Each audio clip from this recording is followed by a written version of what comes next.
రైతులు భూములు ఇచ్చారు. ట్రంక్ రోడ్ ఇన్ఫ్రాస్ట్రక్చర్ అన్ని మనం యుద్ధ ప్రాతిపదికంగా పనులు మొదలు పెట్టాం. 80% పనులు పూర్తి చేశాం. గౌరవ ముఖ్యమంత్రి గారు ఆ పనులు పూర్తి చేసి ఉంటే లక్షలాది మందికి ఈరోజు ఉద్యోగాలు దొరికే పరిస్థితి. కానీ ఏం చేశారు తల్లి? 3 ముక్కలు ఆటలు ఆడుతున్నారు మన జీవితంతో.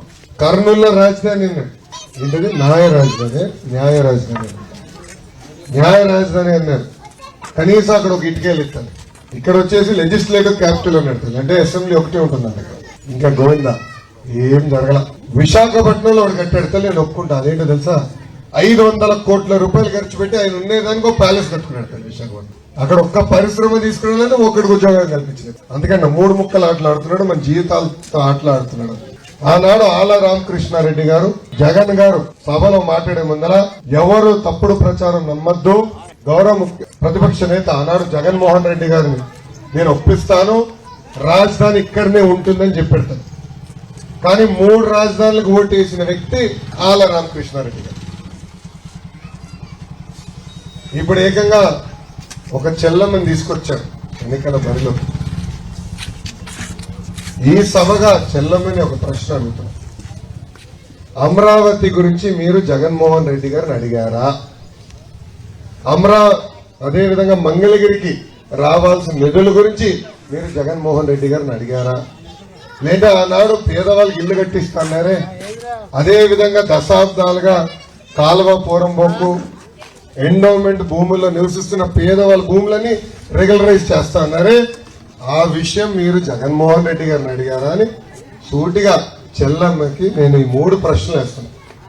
సమాధానం చెప్పాలి కదా. ఈరోజు వాళ్ళ పార్టీ అధికారంలో ఉంది, వాళ్ళ పార్టీకి చెందిన వ్యక్తి ముఖ్యమంత్రిగా ఉన్నారు. అమ్మా మిమ్మల్ని అందరూ ఒకటి కోరుతున్నారు, గుండె మీద చేయి పెట్టుకుని మీరు ఆలోచించుకోండి. గత 4 సంవత్సరాలు 11 నెలలుగా ఎవరు మీకు సేవ చేశారు? ఎవరు మీకు అందుబాటులో ఉన్నారు? ఏకంగా ప్రభుత్వానికి ధీటుగా 104కి ధీటుగా ఆరోగ్య రథం పంపించాం.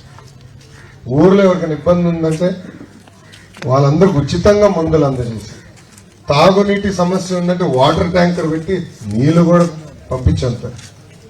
ప్రతిపక్షంలోనే నేను ఇంత పనిచేశానంటే ఇంకా 2 నెలల్లో మన ప్రభుత్వం రాబోతుంది. ఇంకా మంగళగిరి ఎలా ఉంటుందో ఒక్కసారి ఆలోచించుకొని మిమ్మల్ని అందరూ కోరుతాను. తల్లి ఓటు మీద నేను భయపడలేదు.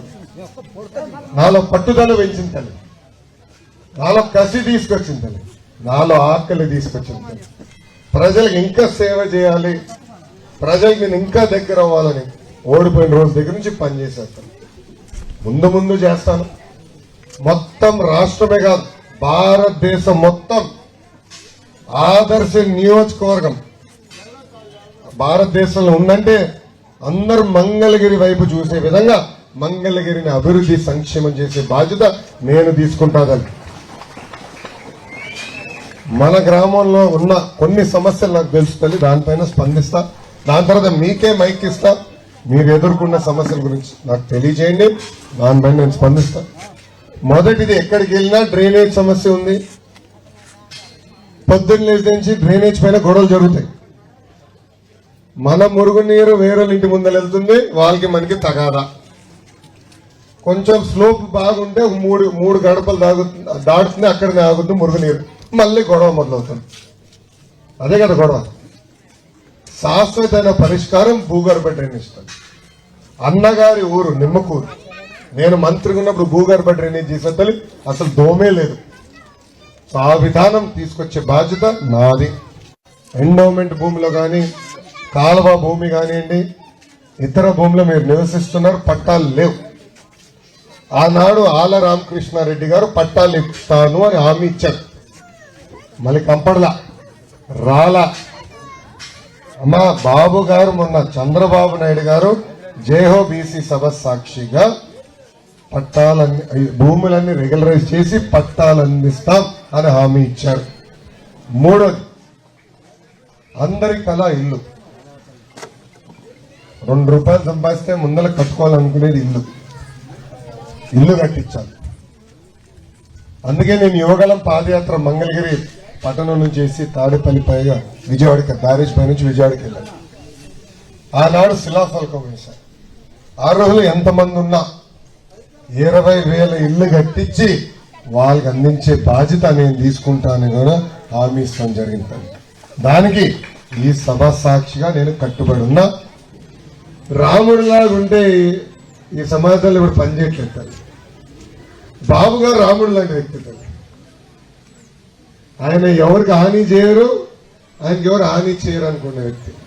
కానీ మీరు చూశారు, చేయని తప్పుకి 53 రోజులు రాజమండ్రి జైలు ఎలా బంధించారు.